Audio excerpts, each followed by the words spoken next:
Kini mereka berempat sudah berada di atas sebuah tebing yang tidak terlalu jauh dari lokasi target musuh. Mereka memantau pergerakan musuh mereka dari atas tebing sambil bersembunyi di balik batu besar. Markas para pembunuh bayaran itu memang tersembunyi di balik tebing-tebing. Arthur dan Kim bersembunyi di balik pohon dan menggunakan teropong super canggih buatan Jepang yang dapat memantau pergerakan musuh mereka sekecil apapun. Sementara Nathan dan Jenny sibuk memeriksa senjata mereka masing-masing. Jenny hanya menggunakan beberapa belati saja dan juga 2 samurai yang kini terselip di belakangnya. Nathan yang kini sibuk mengisi senjatanya yang berukuran kecil dan sedang.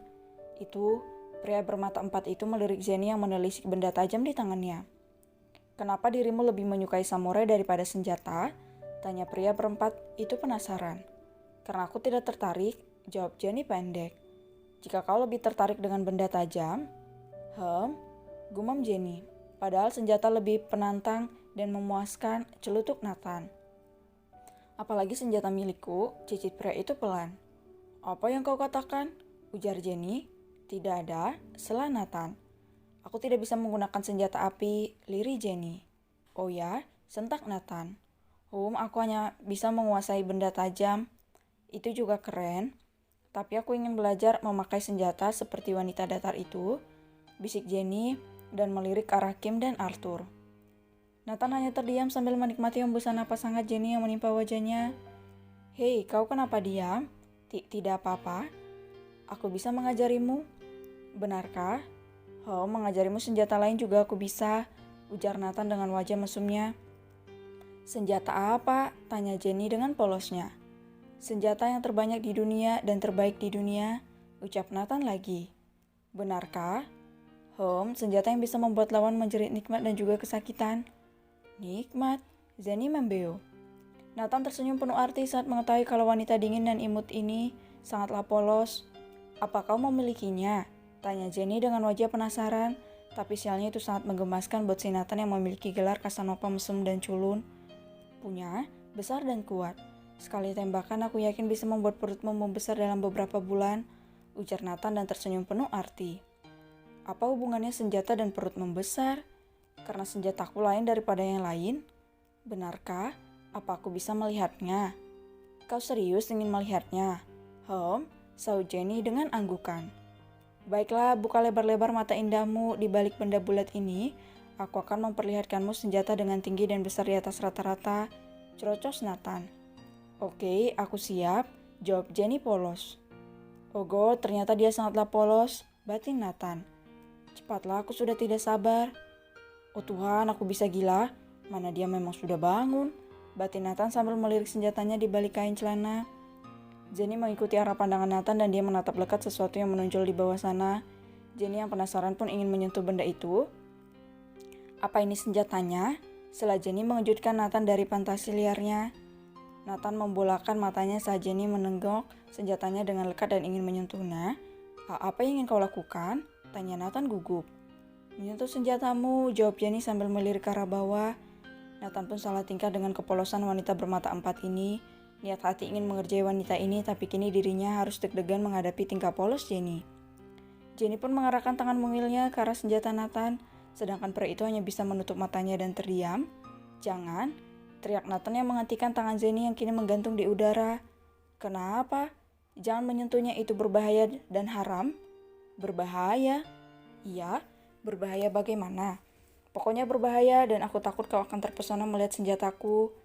"Maka perlihatkanlah padaku." "Tidak dan tidak." Nathan pun meninggalkan Jenny dengan wajah penasaran dan bingung. "Astaga, ini yang dinamakan senjata makan senjata," kerutu Nathan melihat senjatanya ikut berdiri seakan ingin ikut berperang malam ini.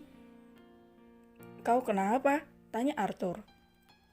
"Bukan urusanmu," ketus Nathan dan mengambil teropong yang di tangan Arthur. "Sepertinya kita harus bergerak sekarang." "Kau yakin?" Sepertinya mereka sudah mulai lengah," ujar Nathan dan memberikan teropong itu kepada Arthur. Baiklah, kita bersiap.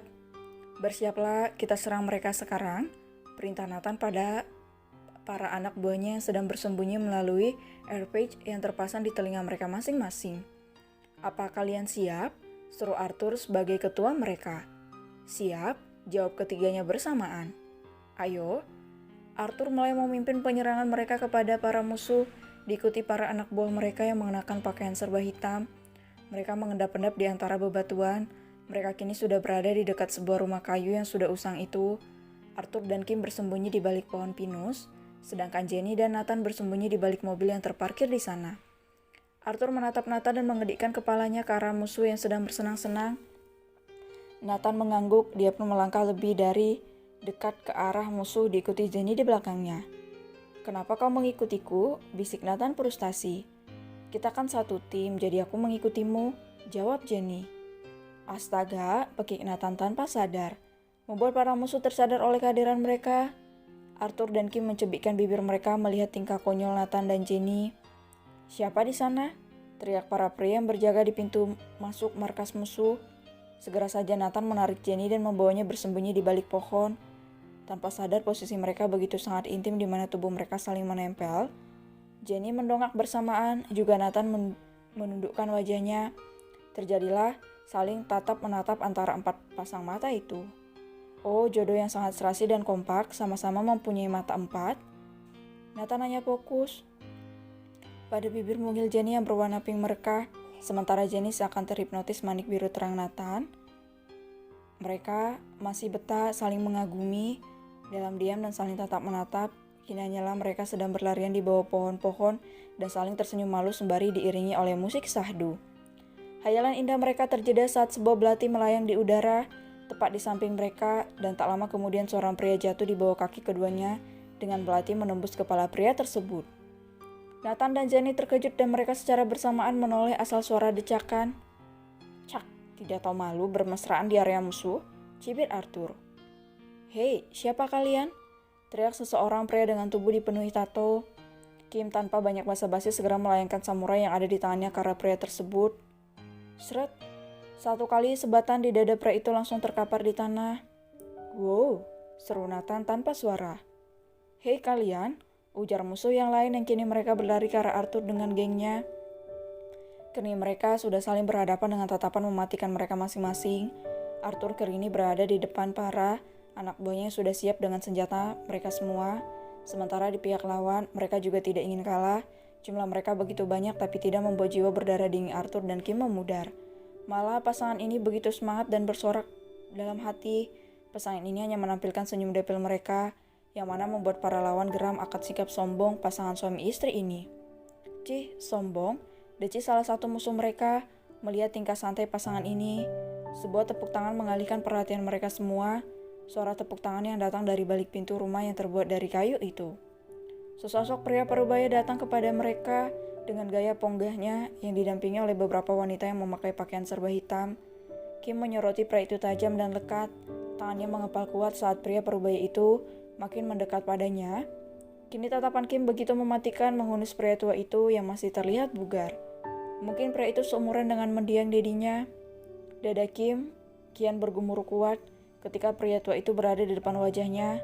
Napas Kim bahkan kini mulai berat saat melihat seringnya jijik pria di depannya itu. Aku sep. Belum selesai pria itu berucap, Kim sudah mengarahkan belati kecil yang ada di tangannya ke arah paha pria tua itu dengan gesitnya. Semua orang dibuat tercengang oleh gerakan tak terbaca Kim. Teriak pria tua itu kesakitan. Bunuh wanita sialan itu, perintah pria tua itu kepada para pengawal pribadi mereka. Dua wanita yang menjadi pengawal pribadi pria tua itu pun menyerang Kim. Berhati-hatilah ukusan, pesan Arthur saat mereka siap melawan musuh. Kim hanya mengangguk patuh dalam diam. Kini mata tajamnya hanya tertuju pada pria tua itu yang kini sedang dilarikan ke dalam rumah. Kayak itu, Buk. Kim memberikan sebuah tendangan kepada musuh wanita tepat di alat vitalnya. Tanpa membuang-buang waktu, Kim mengayunkan samurai di tangannya ke arah leher wanita tersebut. Seret, wanita itu pun terjatuh dengan darah yang keluar dari lehernya. Dasar wanita jalang, pekik musuh. Wanita satunya saat melihat temannya sudah terkapar dengan sangat mudah. Kim hanya menyeringai depil dan tanpa aba-aba Kim menyerang wanita itu dengan memberikan sebuah tendangan tepat di perut rata wanita itu. Musuh itu pun tidak mau kalah. Ia kembali menyerang Kim dengan mengarahkan tinjunya ke arah wajah Kim. Dengan gerakan gesit, Kim dapat menghindari pukulan wanita itu. Yang kini lagi-lagi ingin menyerang Kim dengan tendangannya ke area kepala Kim. Lagi-lagi istri Arthur ini dapat mengelak dengan gerakan lincah. Kim yang jengah bermain-main, dia pun mengambil belati di dalam celananya yang memiliki saku banyak itu. Kim memateng leher wanita tersebut saat musuhnya itu kembali menyerang Kim dengan sebuah pukulan yang akan diberikan di area dada Kim. Tapi Kim mampu menghindarinya dan tanpa babi bu bebo, Kim menggores leher wanita itu dengan belati kecil di tangannya. Kim mengempaskan wanita itu di tanah dengan sebuah senyum miring mengerikan. Kim meraih samurai miliknya yang tergeletak di tanah dan dia menuju pintu rumah kayu itu dalam keadaan yang begitu mengerikan.